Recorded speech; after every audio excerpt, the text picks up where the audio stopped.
Hello and welcome to BitBoy Crypto. I am your host, BitBoy. Thank you so much for joining us. Today we're going to be talking about the markets taking a bit of a dip. We're going to be talking about a crypto company sponsoring a professional sports team and so much more. So make sure you stay tuned for that. If you're not a member of the Bit Squad, all you got to do is click the subscribe button, hit the bell for notifications, and just like that, you're in. And when you do that, you have the chance to win $150 in Bitcoin and also 2 shirts from my merch store this month. So excited to be getting closer to the end of the month, so we'll be able to give that out and start a new contest next month. But guys, let's take a look at the markets right now. So the market cap has gone down pretty considerably over the last day. We have taken quite the dip. We are now at $210 billion. Bitcoin dominance of 53%, creeping back up. And a lot of that is due to Ripple taking a huge dump today, almost 20%. I mean, you kind of had to see this coming, right? It couldn't keep going up forever, but you do hate to see those double-digit red numbers right there. So Bitcoin right now is at 64.47. Did not want to see that thing go back under 6,500. Now, the question is, what will happen from here? Well, we could see traveling all the way back down to 6,000. It is possible. Or 6,100 really seems to be kind of another strong support zone. And of course, I don't know TA. I'm just telling you guys what I've noticed from the charts by doing videos every single day for a long time.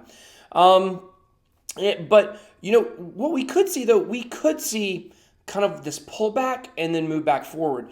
If you remember over the last several months, well, before we went really down in the 6-7 range, like if we go back to, let's say, April or March, it was like we would move up a couple steps, we'd move back a couple steps, we'd move down a couple steps, we'd move up a couple steps. And instead of being these large moves up and down, it seemed like it was like a healthier market. And right now the volatility has been very low, and that sounds like that would be like kind of a good thing. But what a lot of people have said is that in the past when we've seen these, when it's approached the same kind of volatility range, that actually what that means is we're getting ready for a big move. And the big move, unfortunately, was down today instead of up. So I don't really know where we're going to go from here. It's a mystery. If you would have asked me the other day when Ripple had its huge pump, I would have said I would have been more surprised if we went down than if we went up.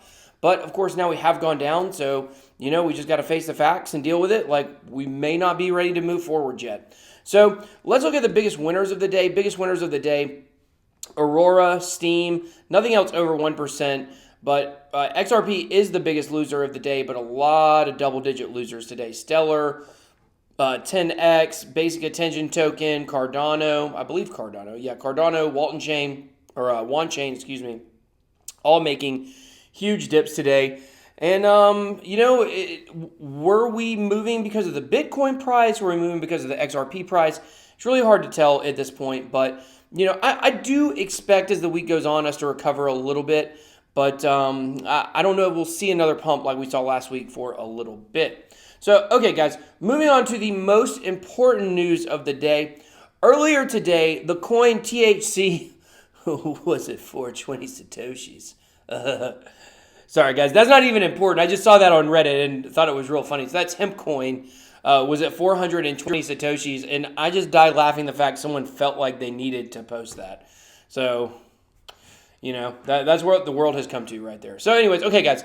So here is some big news that has been going on. It came out on Friday.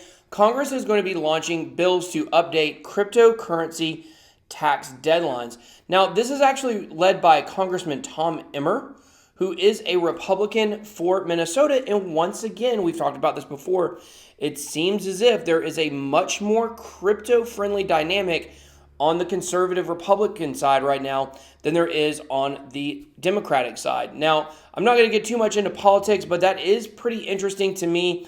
And I just wonder as we move forward if we're going to see kind of the parties start to split on cryptocurrency. And to think that the SEC commissioner, the new commissioner that is supposed to be so bullish, was a Trump-appointed commissioner. So will we kind of see this become a political show? I don't know. Will this be something one day that we vote on? That we vote like based on whether someone supports cryptocurrency or not? I mean, we do it for other things such as abortion or gay rights or whatever those may be. Obviously, on those situations in the United States, If you fall on one side of those arguments, then you are probably one party. If you fall on the other side, then you are probably from another party. And then a lot of people are independent, kind of in the middle, that aren't like stuck to either one, either one side or the other. But I do think this is interesting.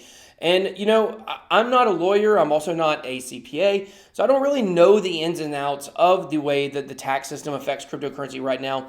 But there are 3 different bills that are going to be coming out. One is called a resolution supporting digital currencies and blockchain technology.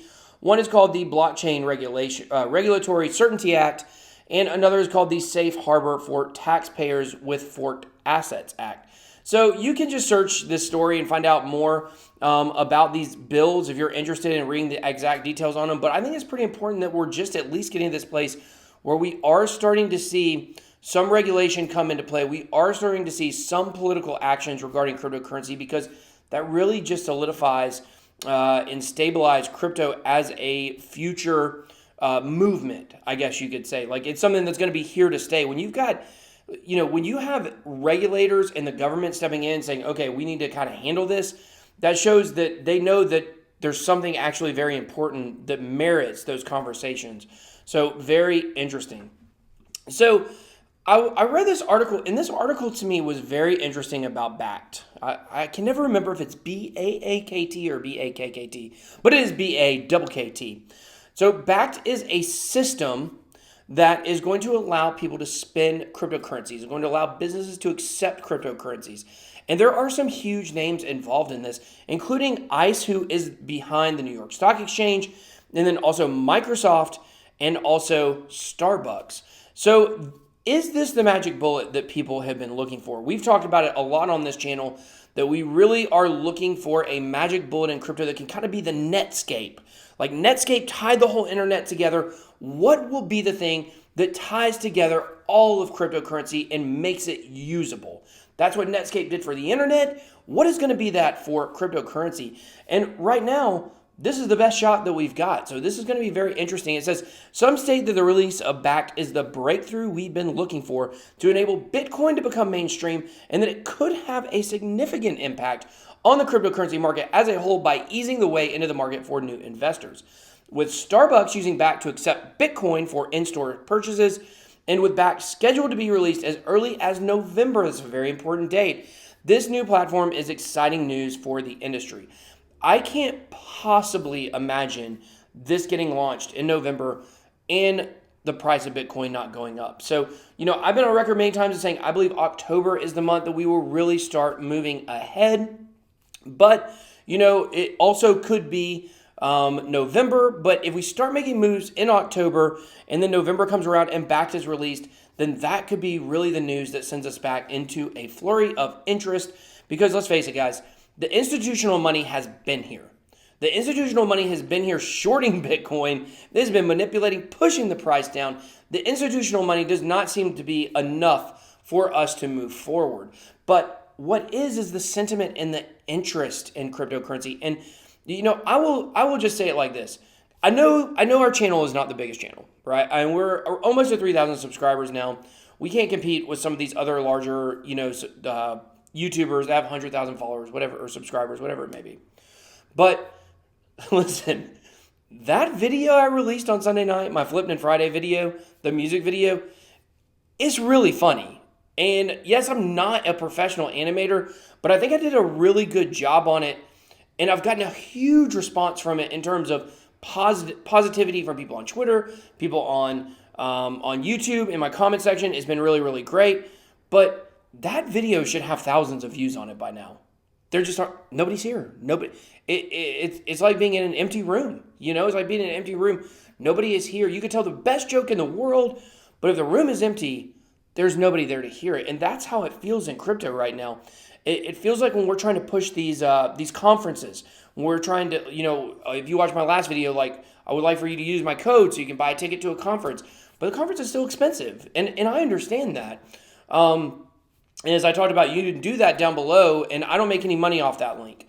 So, I know it's hard with these conferences because they're all trying to sell to the same people. And there may be somebody on Twitter who has 140,000 followers. But guess what? Like 80% of those followers aren't in crypto anymore. And it's just really hard right now with the interest. There are not people in the space. People got burned, they're out. Could Bakkt be the thing that brings people back in to cryptocurrency? That's what I want to see. And I'm hoping that this could be the case. I'm hoping that you could spend crypto at Starbucks in the very near future and be able to spread awareness, because that's the only way this space is going to move forward. Is the only way we're going to get on the climb back up. You can go look at research from last year on the Google searches for Bitcoin and cryptocurrency and where they are now, and the markets tell the story there. So anyways, guys, I got off on a huge rant there, but one of the companies involved in this is Microsoft. Now, why is that important? Well, obviously Microsoft is a technology giant, but what is a huge portion of Microsoft's business? Xbox, gaming, huge portion of what they do. And now if you could buy things on the Microsoft network through Xbox for your games or whatever you might be using, your TV you might be watching on there, whatever it may be, then that could also be something that could bring a lot of people into the space. And gaming is very important. A lot of people think, as this article says, that games will be the catalyst for blockchain mass adoption. Now, of course, this is written by the co-founder of Loom Network, which is a gaming cryptocurrency. Basically, they have a system where you can build decentralized apps that are games, and they are hoping for much more excitement to come in. What they want to do is they want to have dApps, and here, let me give you a little misconception about dApps. I learned this over the last week, or when I was at Litecoin. So I realized I didn't even realize what I'm about to tell you. Maybe I'm the idiot. Maybe you already realize this. But a dApp is just a website. Really, that's what a dApp is. It's a website. There are many right now that are already going. For instance, cryptoinfluence.io, that's a dApp, right? The Loom Network has, I think it's called Request Call. I can't remember what it is, but it's a dApp where basically like you ask for help, and it's just a website. I think people have the idea that these dApps are like apps on your phone, but that's not what they are. So it'll be very interesting to see if gaming is the catalyst to launch the dApps into the future, knowing that really dApps are just websites. Now, there may be some in the future that are actually on phones and things like that. They may be able to advance the technology, but right now that's pretty much all it is. That shows you really where we are. I mean, look at, I guess Steam it may be considered a dApp. Not 100% sure about that, but look at the way it works. It sucks. It's crappy, in my opinion. So we've got to see improvement on these dApps in order for us to get the blockchain mass adoption we're looking for. But this makes sense. One of the things to me, like for instance, whenever I get an iPhone, one of the first things I want to do, right, is go download some games on it, because that's what I do when I go to sleep. As I'm trying to lay down and go to sleep, I'm always playing a game. A lot of them always put me out for some reason. I don't know why. Not because they're boring, but I don't know. I guess maybe because they make me think and my mind doesn't wander and I get more focused and I fall asleep, whatever it may be. I know for me, for my phone, especially switching over to smartphones and having a BlackBerry back in the day and things like that, the games were really important to me. So gaming only becomes more and more important in this world we're living in. I mean, Ninja, who's the biggest gamer, makes, I think, $1 million a month. Maybe just on his Twitch channel. I'm not 100% sure about that, but I know he's making a ton of money. So it makes sense that games will have a huge impact on the future with blockchain. Last story I wanted to highlight, Chinese cryptocurrency giant becomes official sponsor of Houston Rockets.